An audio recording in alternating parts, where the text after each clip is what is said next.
We can hear you. I don't know if you can hear us, but Okay, I can hear you now. oh, cool. All right. There we go. So again, if you're not an Academy member, you can easily become an Academy member. I'm going to put that. I think it's subscribe in the chat. How you can become a member? It's like $7.20 a month, folks, and you're going to get access to all the professors. Okay, all of our coaches. You're going to get access to all of their works, all of their previous discussions and PowerPoint presentations, slide presentations. You're going to be able to view all that stuff and join the live ones and be able to ask questions specific to that. Amongst a number of other benefits, one of those being in office hours like we have tonight. If you're an Academy member, your questions go to the top of the order. So I'm going to be looking for questions first from our Academy members. If you're not a member, certainly ask questions. We're probably going to get to them, but we just might, it's going to go to the bottom of the list.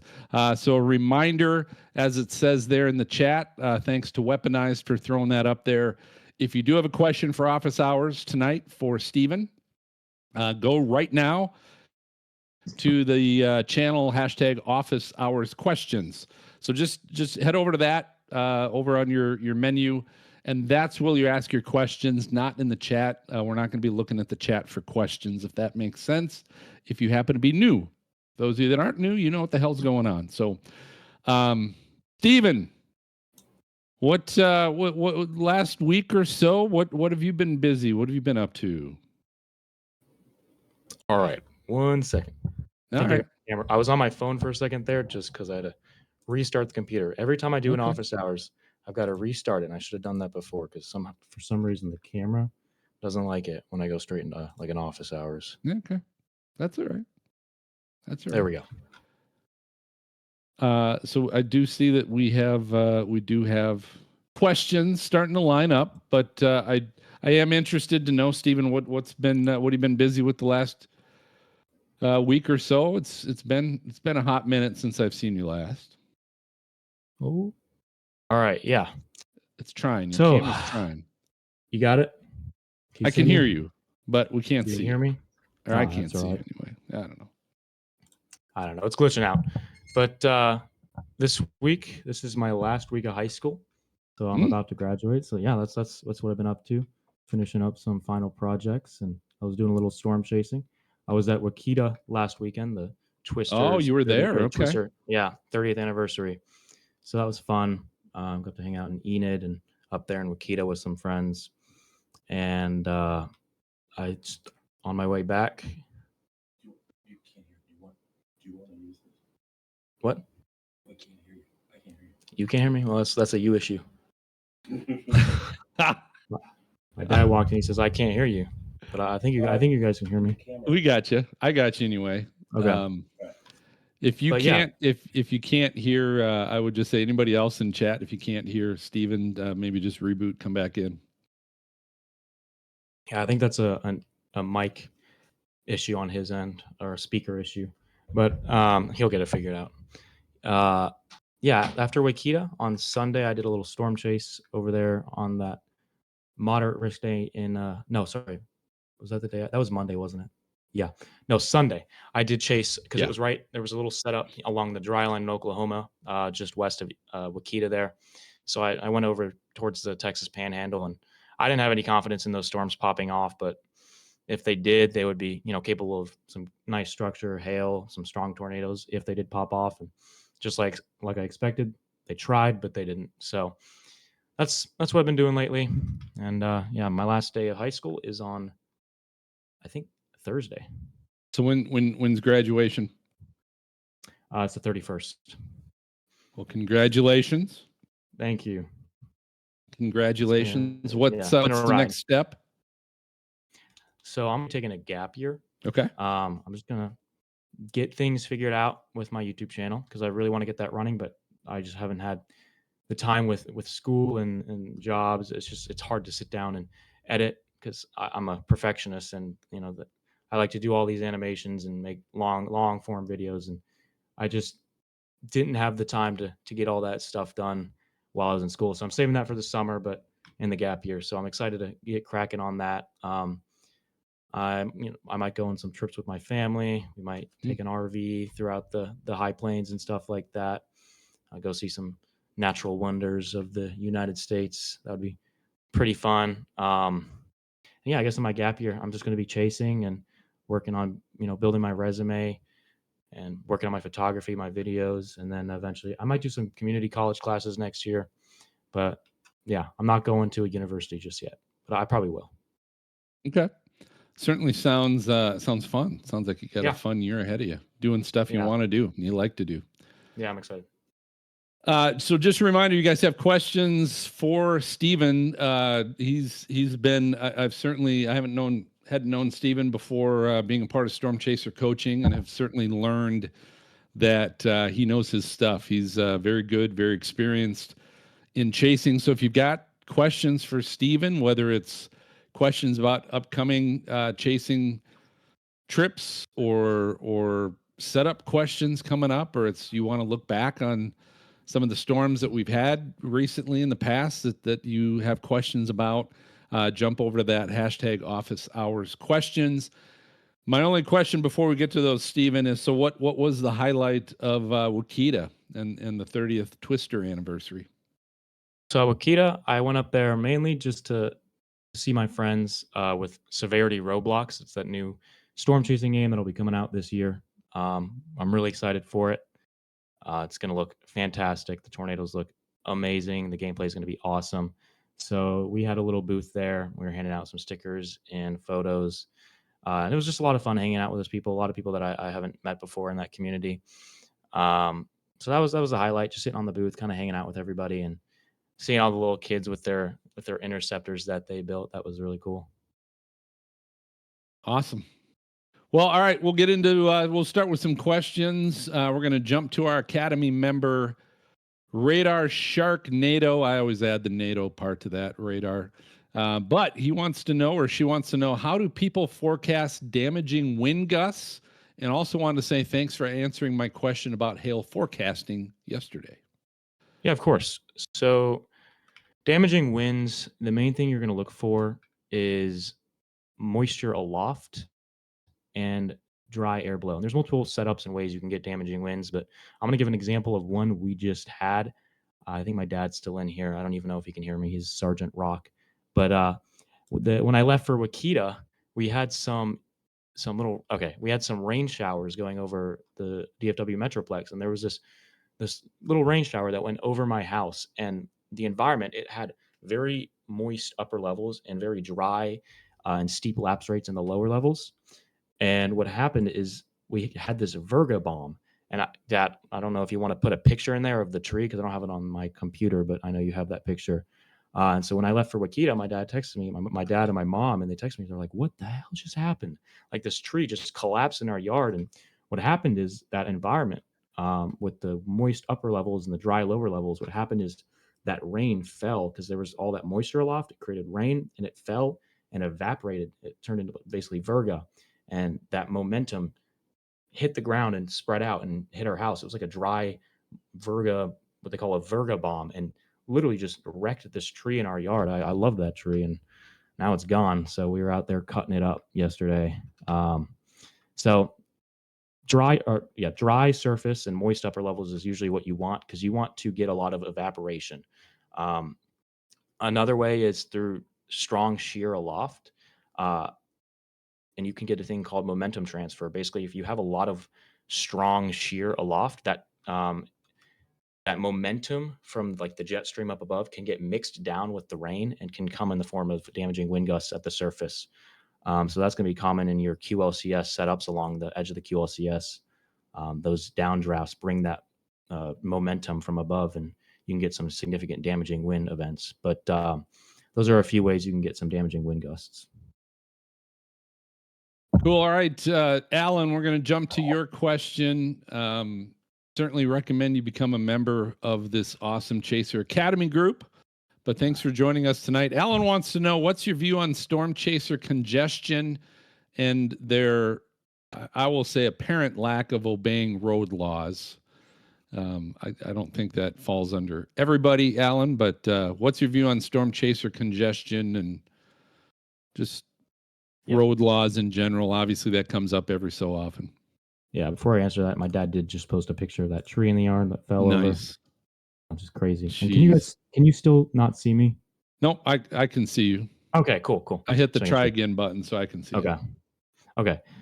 Yeah, so chaser congestion, that's a big topic lately. I mean, it's been a big topic for the last 15 years. Everybody says it's the worst it's ever been, and then every year it just gets worse and worse. And I mean, we all saw what happened in Kansas the other day with that moderate risk. That was pretty freaking crazy. I personally never deal with it that much because I'm in high school and I can't afford to get that far. I mean, I might go into Oklahoma and Texas on school days and maybe a little bit further than that on weekends over to New Mexico and stuff like that. But there's always some other target that is the big target, and then I'm in Texas and it's kind of the secondary target. So I'm lucky enough to never really deal with it.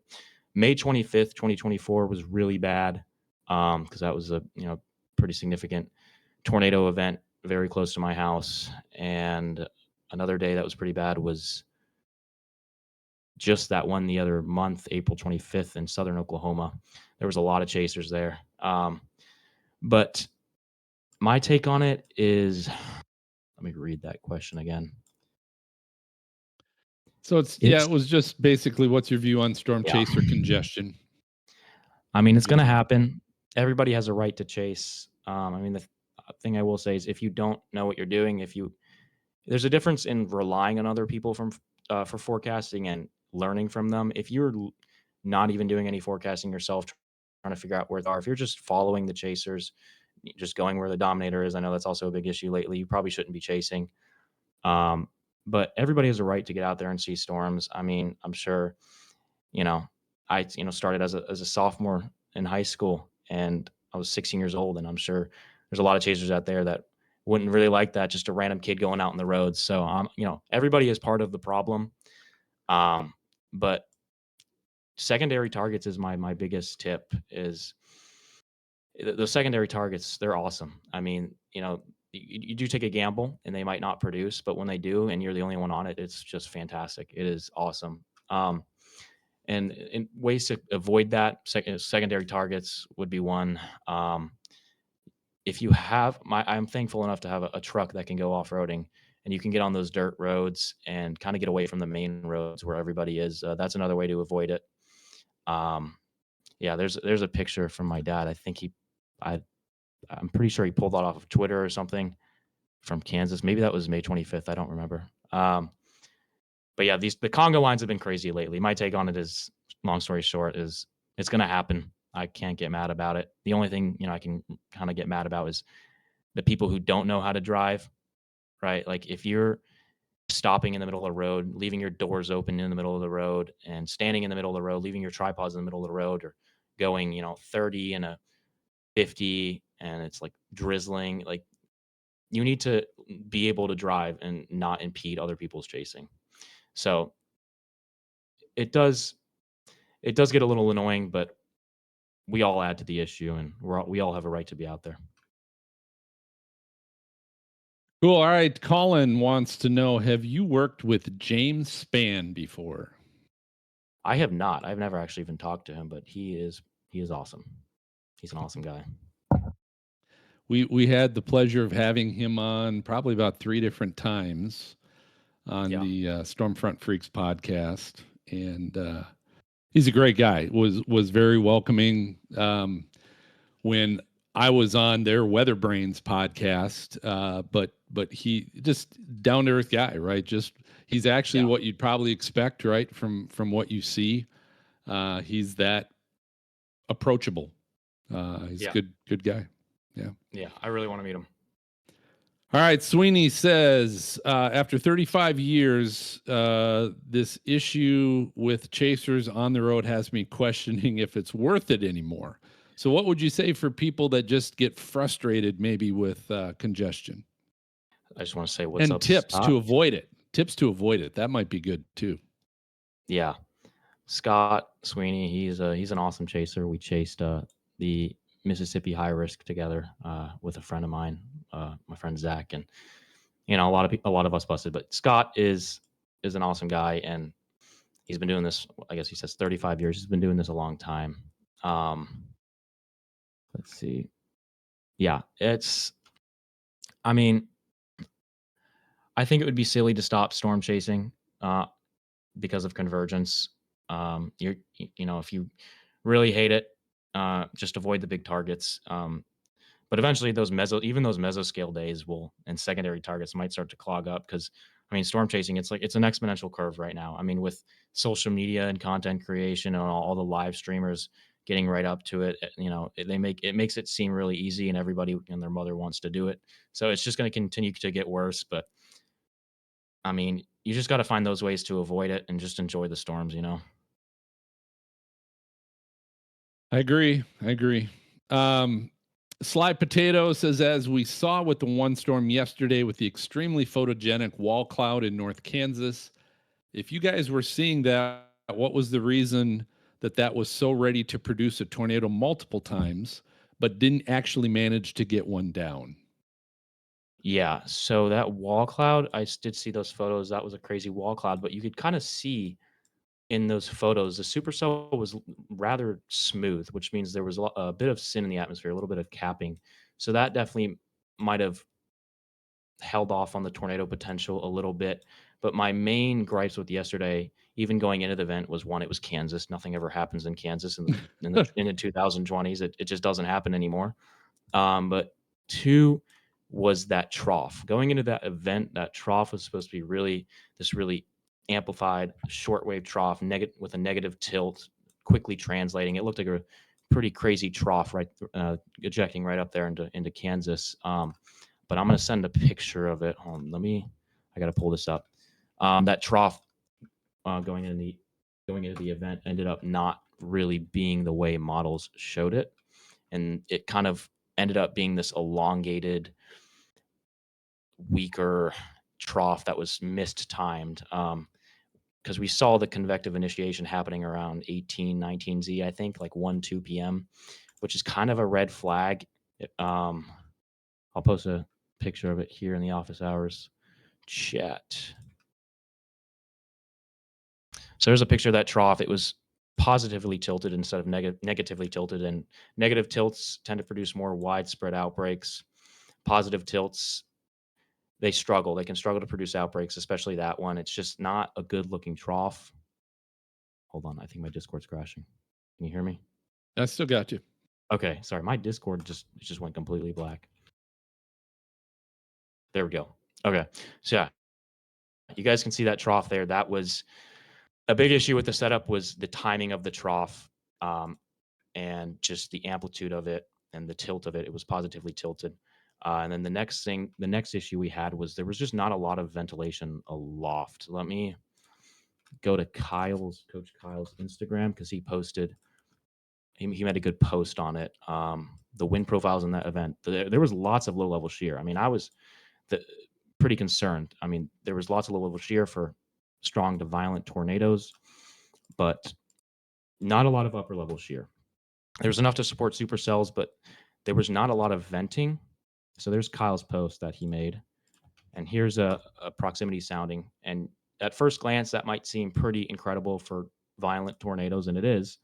But you can see aloft, there's not a lot of upper level flow.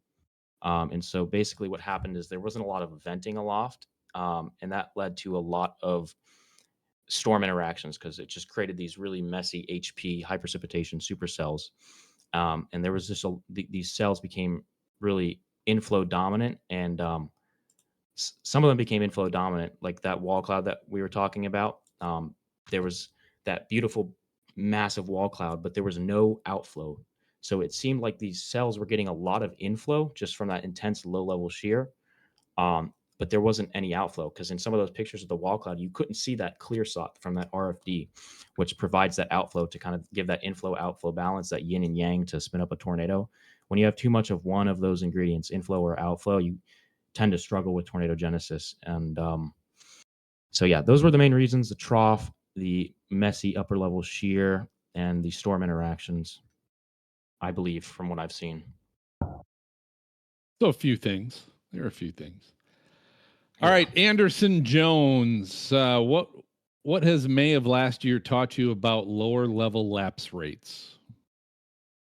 What in May of last year? So May of 2025. I guess. Um, I mean, I'm trying to think of a certain event in general. I mean, there was your low level lapse rates are definitely an underrated product to look at. Shows it assesses kind of how quickly your air parcels are rising, the temperature differential at the in the low levels, and the higher the lapse rates, the better. A lot of people like to say lapse rates over 8 storms are great throughout the column. The typical threshold is above 6 degrees Celsius per kilometer, but I like to say 7. You 6 can definitely get it done. 6 to 7 can get it done for sure.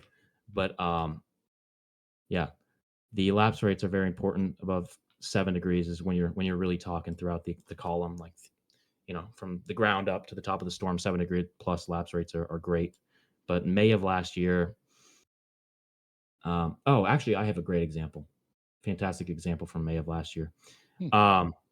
May 18th of last year, there was that big outbreak up in Plevna, in Greensburg, that big old outbreak, that moderate risk outbreak. I played the secondary target down here in North Texas. And the shear, I'm going to drop a sounding for you guys. I just got to grab it really quickly. Actually, I think I can I'll just share my screen here. Should be easier.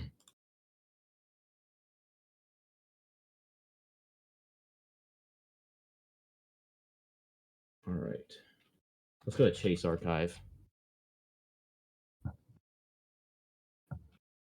Hold on, now I gotta sign in and everything.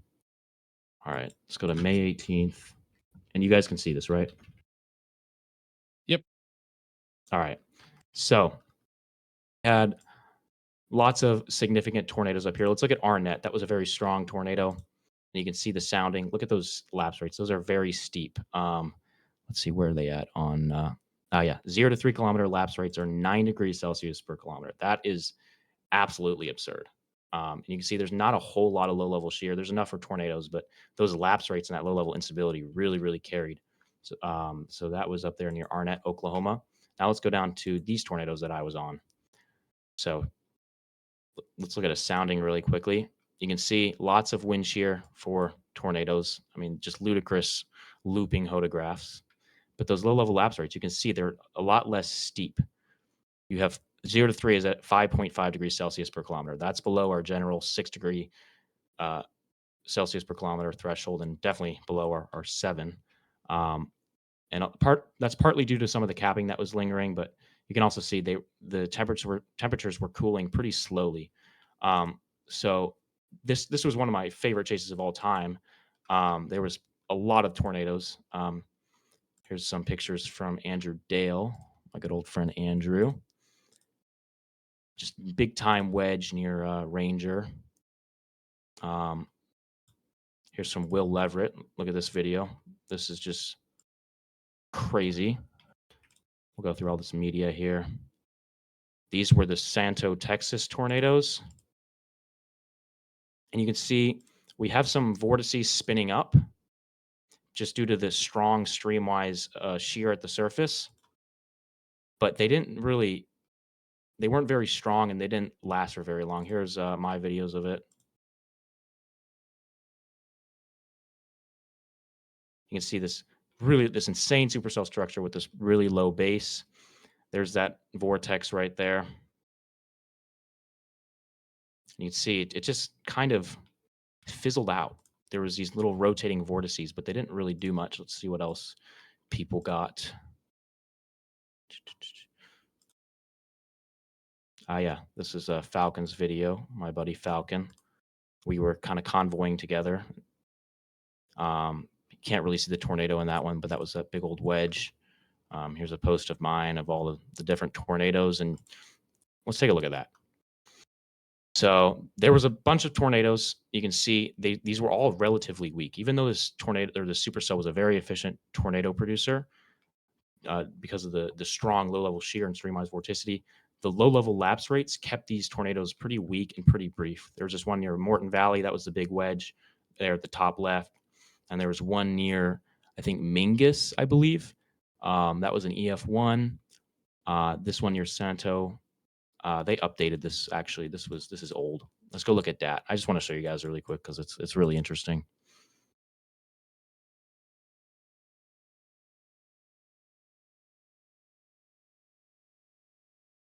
So here's the all of the tracks on DAT. There was an EF2 up here with the very first supercell that we chased. I got a hazy photo of it. And then me and Falcon dropped south all the way to this new developing supercell. And here's that big time one that was near Morton Valley, that wedge. Only EF0. It was menacing looking. It looked like Sulphur, Oklahoma of 2016. That was a menacing tornado, but it was EF0. So pretty lackluster there. And then here's these over here. The supercell kept cycling, and these were pretty deviant. This one was going to the east. This one went from north to south. This one almost hit me. I didn't see this one coming. I was in Gordon when it was coming at Gordon, and I thankfully got out of there. It was completely rain wrapped.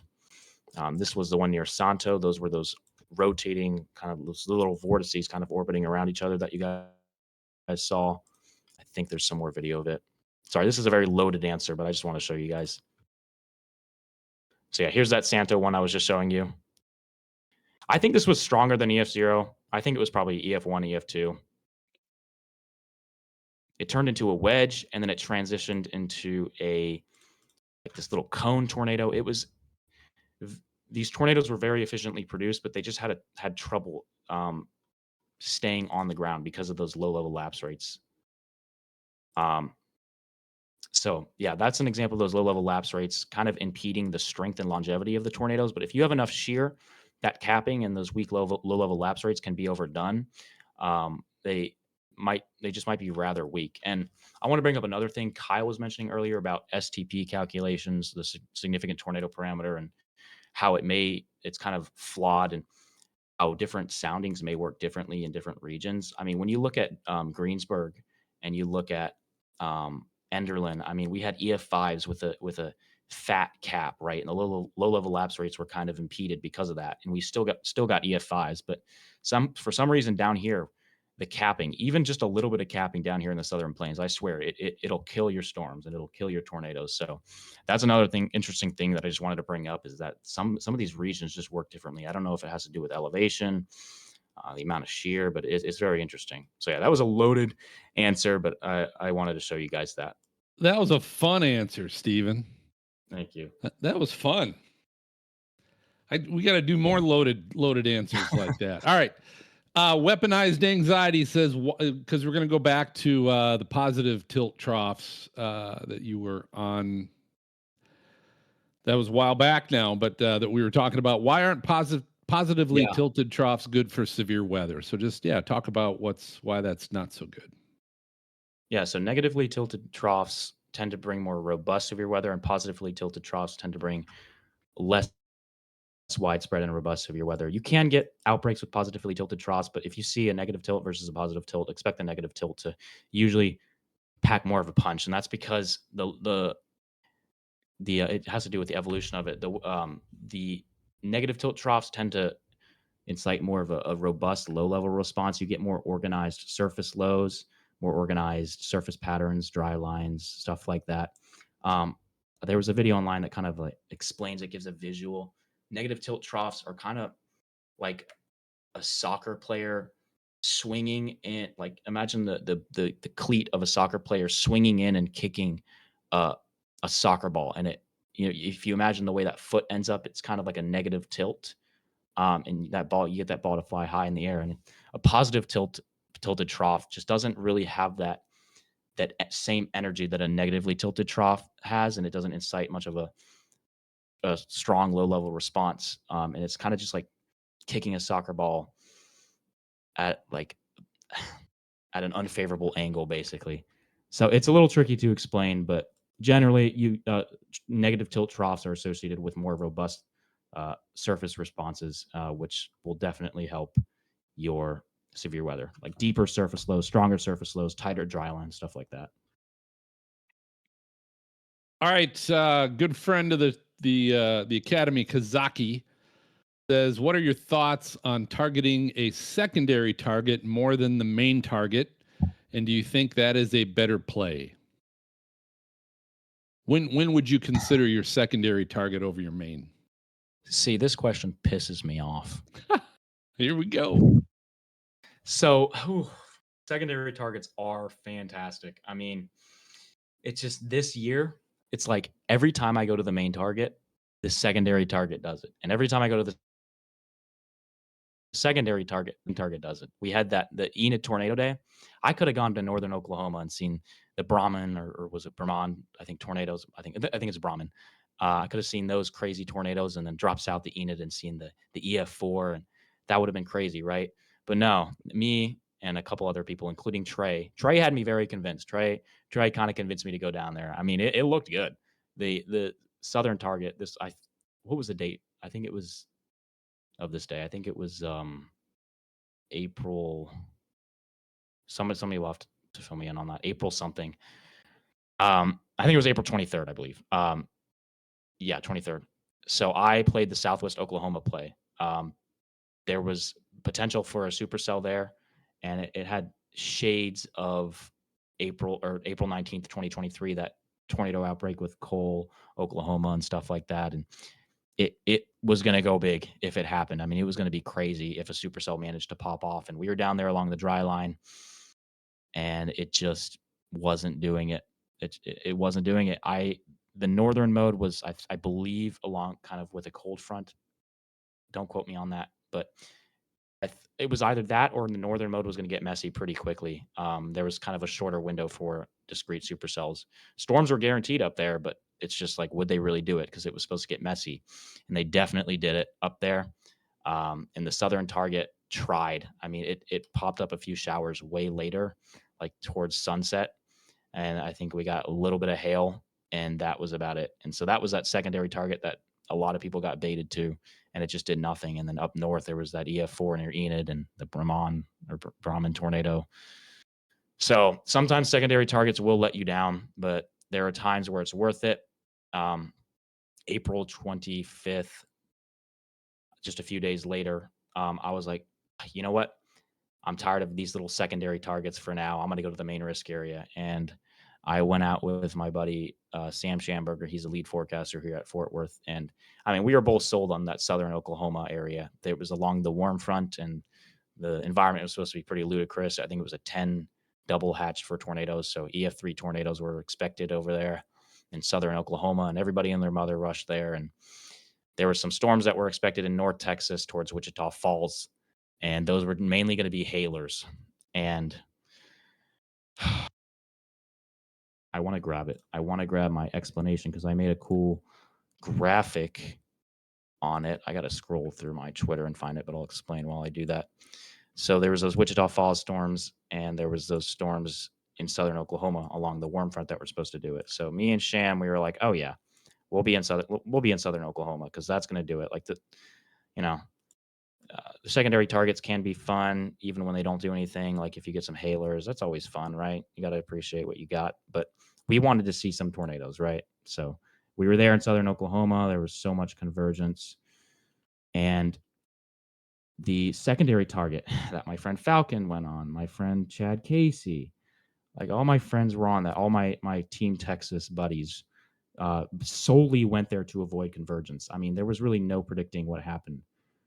So what happened was, I don't know if you guys remember, there was that huge, just crazy supercell, and it just produced all of these crazy tornadoes. One of them I think was probably violent near Windthirst, based on the radar and the visuals of it. It was a beautiful photogenic tornado, and it just kept cycling and cycling and cycling and producing tornadoes like that EF2 near Runaway Bay, and then a couple more after that. I'm gonna drop some Twitter posts in here. Here, I'll copy this link and I'll drop it in. So here's my explanation on it. What happened is, if you look in chat, there's that surface pattern.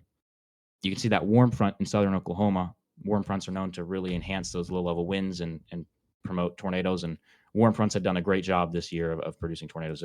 I think Union City in Michigan and those northern Oklahoma tornadoes on March 6th or something. Warm fronts were really popping off this year. And I was like, all right, we're going to play the warm front. And everybody went to the warm front, right? Because it was supposed to do it. But you see that little subtle outflow boundary along the dry line in North Texas. Dry line initiation wasn't guaranteed, but it was possible. And if it happened, it would just really be hailers, maybe an isolated tornado. But there was a little shift in the wind barbs there. You can see on radar what happened is when the storms initiated, it kind of that supercell. This was later in its life cycle, but early on, it latched onto the outflow boundary, and you can see it later when in the life cycle that outflow boundary shooting kind of all the way back there towards Vernon, curving towards Vernon, and that latched onto the outflow boundary for its entire life and just went all the way towards DFW and produced tornadoes and I mean just ludicrous structure. I think like the structure of the year, in my opinion, it was just crazy, and that was a secondary. I don't even know what question was asked now. I think it was a secondary target question. Yeah. That was a secondary target. And this is why I'm like so mad this year is because this was that secondary target in my backyard. And it just, you could see those UH tracks, those updraft helicity. You could see how strong that supercell was, just producing tornadoes from Wichita Falls to Fort Worth. And the secondary target just popped off. I mean, that would have been a legendary chase. But, you know, sometimes it happens. I'll send I'll put some photos in here of what we got, me and Sham. Oh, yeah, here. Let me find it. Because me and Sham, we were up there and we noticed really quickly that these storms in southern Oklahoma were struggling. They weren't really doing it. They couldn't really acquire strong low-level mesocyclones, and I think they might have been on the cool side of the warm front. I never really checked, but that was likely it. And the storms were getting messy, and I'm like, you know what?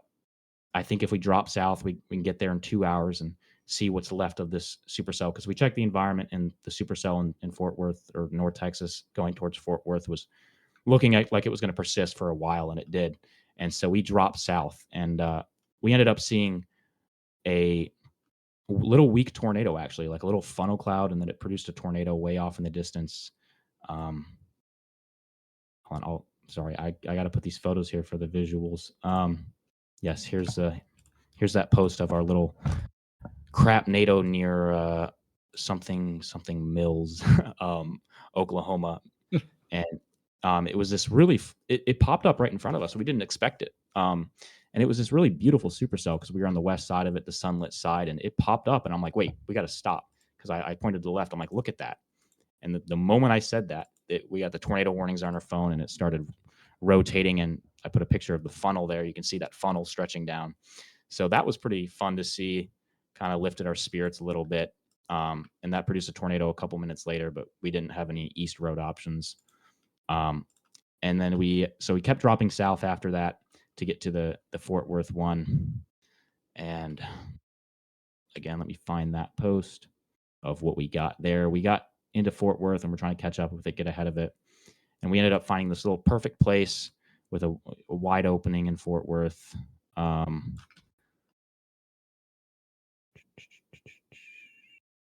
second. Oh my goodness, my Twitter is glitching out like crazy. 1 second. So, Stephen, would you say, just kind of going back to what you're talking about earlier, if your home, where you live, is your primary or secondary target, choose the one where your home is? Yeah. Would that probably make sense? Yeah. Even if it's your secondary definitely. target, choose your secondary target. Yeah. Hold on. Let me. Okay, I do want to drive as far. I do want to share what happened with that supercell. I'll share my screen here.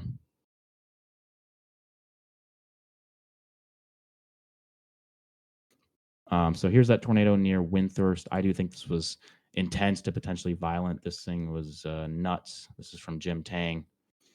And then Falcon got it pretty crazy. He's never gonna let me. He's never gonna live this up. Like, let me live this up. Here's Chad. I mean, what the heck?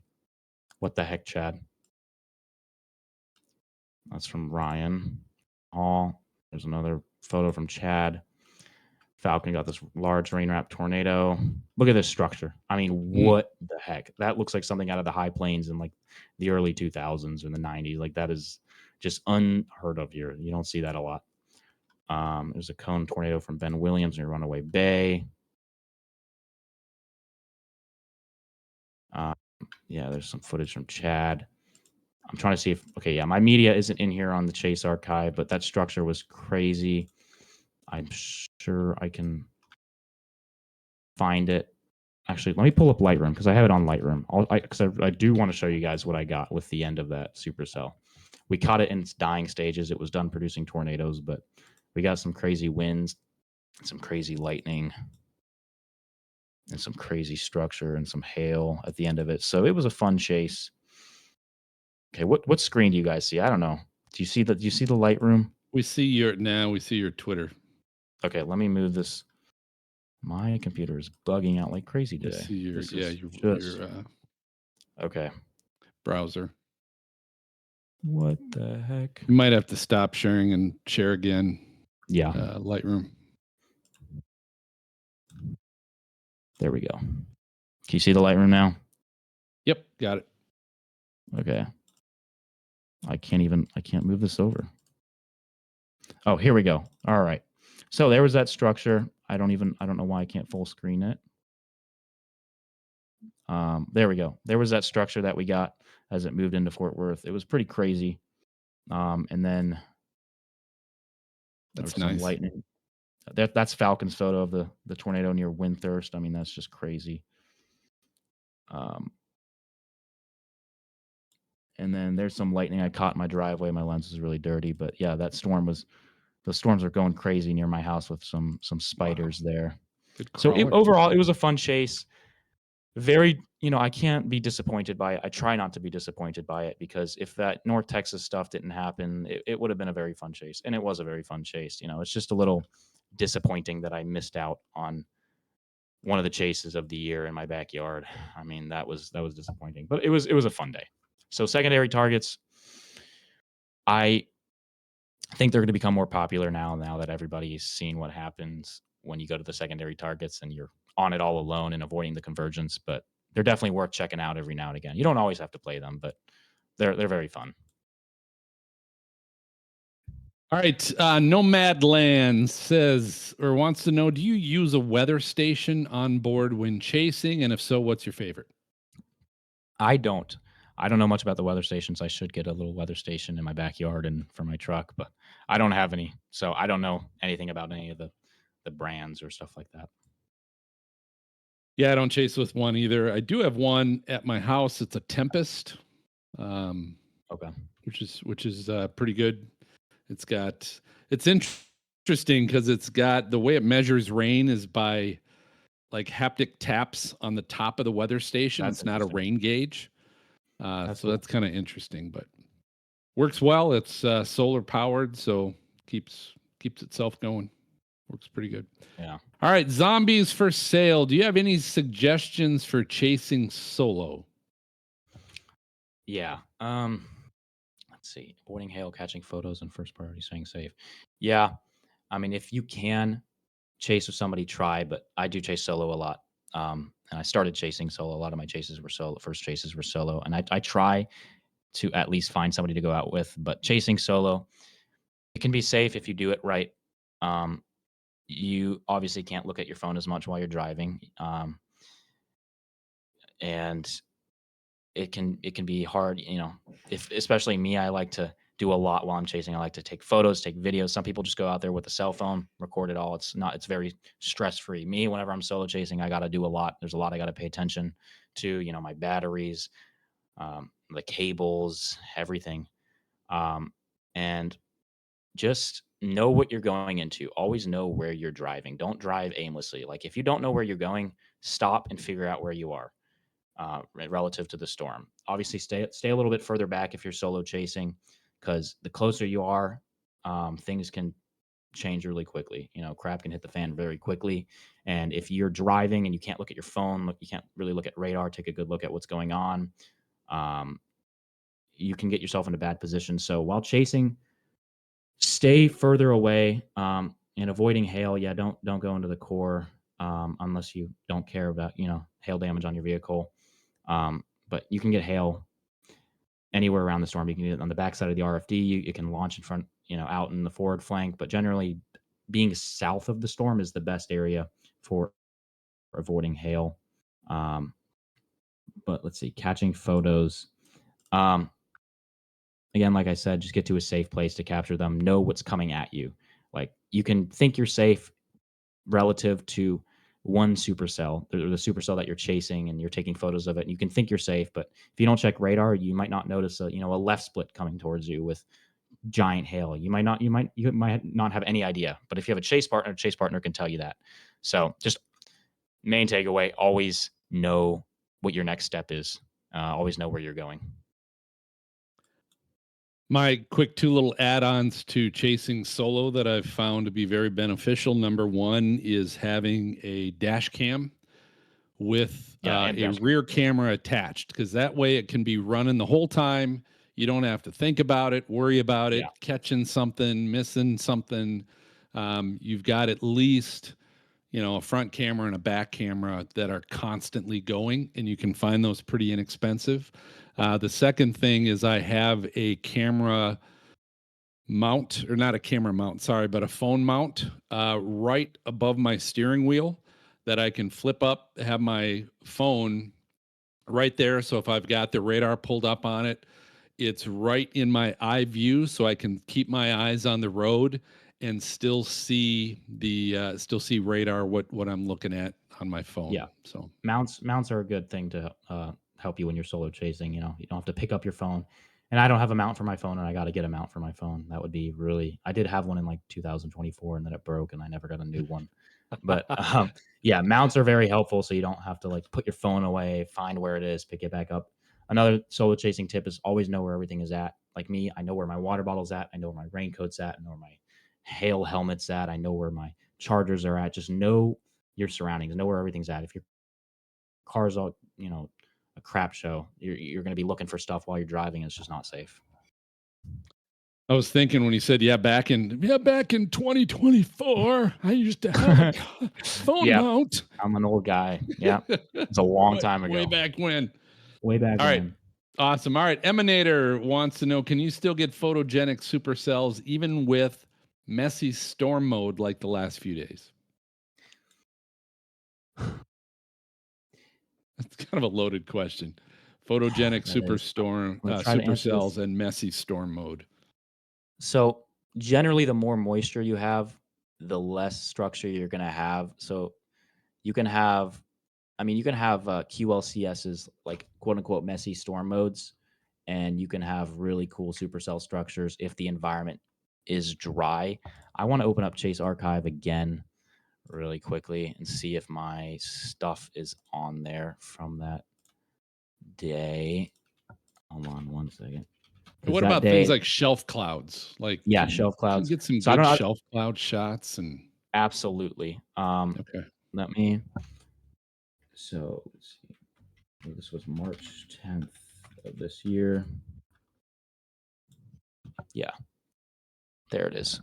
Okay. Let me share my screen again. So this was down here near Sonora, Texas. You obviously had all that shenanigans in Illinois. I was down here. I missed this tornado because I abandoned the storm. But it's okay. It only lasted 2 seconds, but I was a little bit sad about that. I abandoned it because storms were going to get messy up there, and they did after that tornado, but I did not expect it to drop a tornado that quickly. But I dropped south down towards Del Rio, where there's supposed to be more tornadoes, or at least the northern fringes of Del Rio, because the tornado potential was much higher down here than it was up here. So I was like, you know what? I'm going to leave this central Texas target and go down towards the northern fringes of Del Rio, where shear is a little bit stronger. And I went down there, and it was just a mess. All the storms were messy. I mean, if you look at radar, it looked like crap. It was just, they weren't even supercells. Like, they were just these blobs. I mean, they're just blobs. And then they were morphing into a QLCS. But if you look what I got, what the heck? I got down there, and I did not expect this. I mean, this was just wild. I was the only one out there. Like, I don't think there was even one other chaser. That structure was just freaking wild. Here's a little time lapse of it.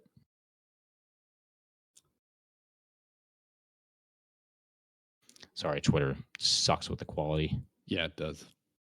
But here, I'll show you the radar of it. Nice.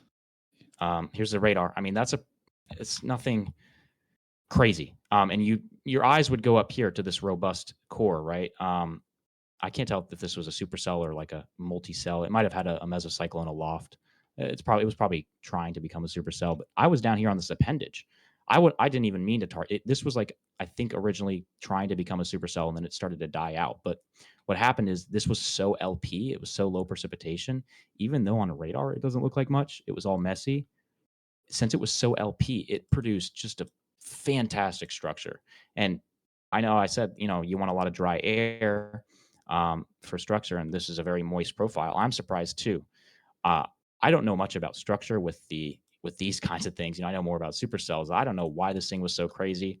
My guess, like I said, is just how LP this structure was. There wasn't a lot of rain. It was purely this outflow, and it was the most insane shelf I've ever seen, and it was just me by myself. So messy storm modes depends on what you clarify when you say messy. I know you said supercells, and you can get messy supercells, like HP supercells. Another case I want to look at is April 27, 2024. There was a supercell up here. I don't even think it's going to be on there. It was a very HP supercell. You can see. Okay, this is not very representative. Shear was crazy. And it was right up here in southern Oklahoma, and it was a very HP supercell. Like, you couldn't see anything. There was a cone tornado on the ground, and you couldn't see it. But the structure on that thing was just crazy. It was like this massive HP beast. I wish I had a photo of it on me right now, but you could consider that HP and messy, but it was still pretty wild to see that massive HP structure. So you can get photogenic structures with messy storm modes, but generally you're going to want to target your drier air environments. And drier air environments can go messy. They can definitely go messy, but you can still get some crazy structure out of that. So your chances improve the drier the environment gets, pretty much. Steven, let's finish with this. So Zombies for Sale had a question. Doesn't look like they're in the chat here anymore, but it was a pretty loaded question, which is, how do you properly read a sounding? But let's do this instead. Maybe you can share, how can you look at a sounding and identify a drier air storm, one that might not be HP but LP? Yeah. I'm going to, again, pull up Chase Archive. Let me see if it's in there in the first place. I think this was, if not, I'll have to go into my phone and screen share. But it was an LP. I'll just go ahead and do that. So, all right, I'm on my phone here. I want to share what that looked like.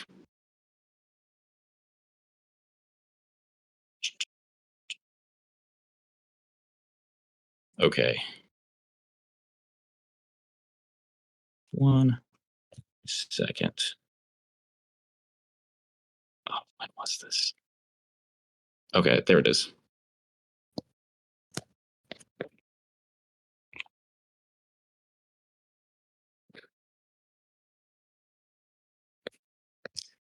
All right, so here was that supercell. You can see just this beautiful LP photogenic supercell. This environment had a lot of dry air. Look at that. I mean, that was just perfection. I do want to see if I have a sounding of it. Very photogenic. What was it? This was, okay, that was May 8th. I mean, just stunning. I'll go back on my computer here. So that, I know you asked about soundings, and I'm going to try to show you a sounding here. I just wanted to see what the date of that was.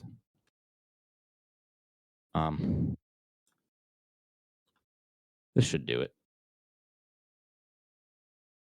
1 second. All right, there's my screen. So this was on the same day. Oh yeah, here we go. So yeah, okay, this was the storm. You can see the sounding here. You can see how far that dew point, that green line, is from the temperature, the red line. The further apart they are, the lower your relative humidity, the lower your moisture, the more sculpted out your storms are. It's kind of, if you imagine like a sculpted supercell is kind of just the bare bones, right? The bones of a supercell. You basically take off everything around the supercell, all the crappy moisture and the scud clouds, and you clear all that away with a bunch of dry air, and you basically see solely the rotating mesocyclones. So that's why these dry air environments produce such photogenic supercells. It's just they eat away at all of that air, that's moist air and scud that's surrounding a mesocyclone. So this is what a sounding would look like. And I do want to show you really quickly maybe a wet sounding. We'll do. Is that what they call them? A wet sounding? I don't think that's. I hadn't heard that before, but I terminology. Like it. I like it. I think you should use it, Stephen. Yeah. All right. Here's Sulphur, Oklahoma. This was a tornado I was on in April, and 2024, and you can see how wet that is. I mean, these were some rain-wrapped tornadoes. Somebody did get a picture of it. Not a lot of people did. Not a lot of people even saw it coming. And you can see just crazy photographs, but just insane moisture content. I mean, they had a high risk for flooding that day. That's how moist the profiles were, and there was a lot of flooding that day. Certainly a lot of flooding. So that's what a moist profile looks like versus what I just showed you, the dry profiles. Good. Yeah, those are great examples. Outstanding. So good job, Stephen. I want to remind everybody, if you are an Academy member, you get to join us tomorrow night at 7 o'clock with Chaser Aaron Jayjack. He's going to be talking about being inside the bear's cage and discussing that a little bit, answering all your questions, those of you in the Academy. If you're not, you can still subscribe, become one. It's $7.20 a month is all it is. So take advantage of that. And there's all kinds of great coaching sessions on photographs and soundings as well that you can go back and watch if you're an Academy member. So be sure to do that as well. Stephen, excellent job again tonight. Great stories. I love the stories to help answer your questions. You did a great job of that. Appreciate it. So anyway, good luck for graduation. Yeah, if I don't run into you again here soon in the next week or so, congratulations and good luck. Thank you so much. With graduation. Hope you get lots of good money so you can go storm chasing for the next year. Yeah. Easily. Yeah. Everybody knew in chat right away when you said you were taking a gap year. Yeah. They're like, yeah, we know why he's taking a gap year. We know what he's going to be doing. Yeah. So, I have so much footage I got to get together, and that's the main reason I have so much footage I need to just compile into. I have so many documentaries I want to make, but yeah, I think chasing is definitely up there. Yeah, well, we'll all be waiting and looking forward as well. So anyway, great job, another outstanding night. And Chad, thanks for joining us. Those of you sticking around and asking some great questions for Stephen, and we'll see the rest of you all tomorrow with Aaron. So have a good night. Appreciate it, Phil. See you, Stephen. Bye, guys.